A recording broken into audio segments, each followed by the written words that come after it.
Magandang gabi mga kababayan. Narito na ang pinakabagong update sa lagay ng panahon ngayong gabi ng Tuesday, August 5, 2025.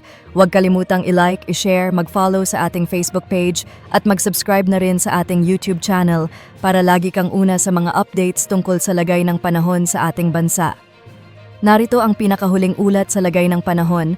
Ayon sa PAGASA, patuloy na minomonitor ang isang low-pressure area sa loob ng Philippine Area of Responsibility.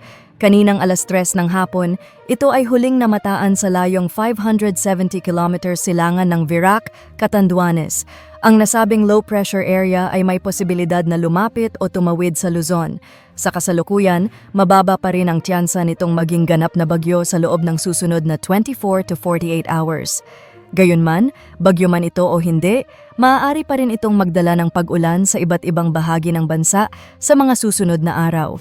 Kaya't mahalaga pa rin ang patuloy na pag-monitor sa mga ilalabas na weather advisory.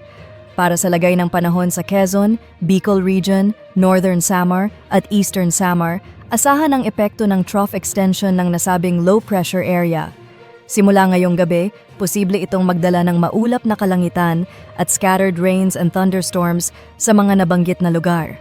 Samantala, sa Metro Manila at nalalabing bahagi ng bansa, inaasahan pa rin ang partly cloudy to cloudy skies na may posibilidad ng mga localized thunderstorms sa hapon o gabi.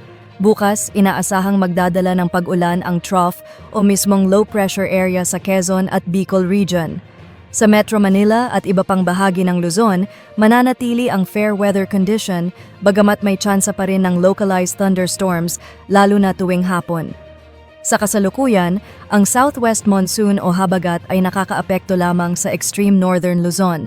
Kaya sa mga lugar na hindi apektado ng trough, maaari pa ring makaranas ng mainit at maalinsangang panahon mula umaga hanggang tanghali.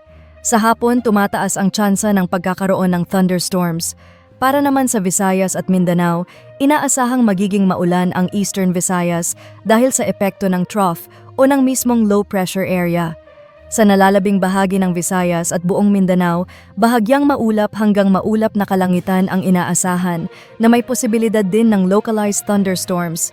At sa lagay ng karagatan, wala pa rin tayong nakataas na gale warning sa alinmang baybayang dagat ng bansa. Sa ating 3-day weather outlook, Legazpi, maaaring maging maulan mula ngayon hanggang Friday, dulot ng low pressure area at ang trough nito. Posibleng gumanda ang panahon pagdating ng Saturday.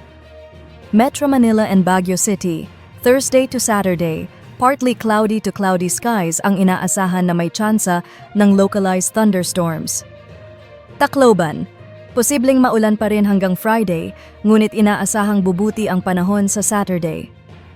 Metro Cebu and Iloilo City, fair weather conditions pa rin ang inaasahan Thursday to Saturday na may posibilidad ng localized thunderstorms. Metro Davao, Cagayan de Oro, Zamboanga City, walang inaasahang matagalang weather system sa ngayon. Posible pa rin ang mga thunderstorms tuwing hapon at gabi.